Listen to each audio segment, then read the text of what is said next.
Welcome.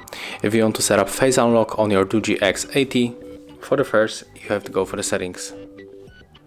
Right now we have to scroll down and enter the face unlock. Right now we have to create the new location method, lock method, because currently I set up the simple swipe gesture.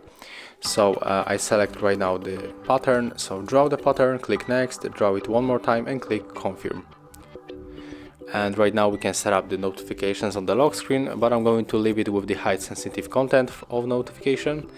Then click done. Here we have to tap. We have to use our face to unlock. You have to read the description, then click next.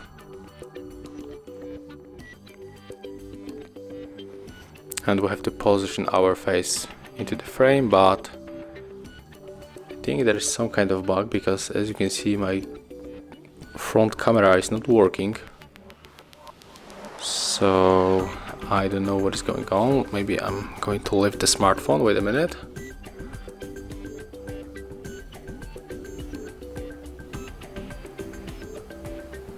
It's still not working, so there's some Chinese.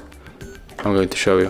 When I click on the entered face and then tap on the next, I'll get here the Chinese notification. So I don't know what is going on here, but whatever. I hope that in your model it will work, but in mine it's not working. So that's how you can set up the face on the smartphone, and after the face recognition you will be able to lock your device and then unlock it with your face. So thank you guys for watching. Leave thumbs ups, comments and subscribe to our channel. See ya.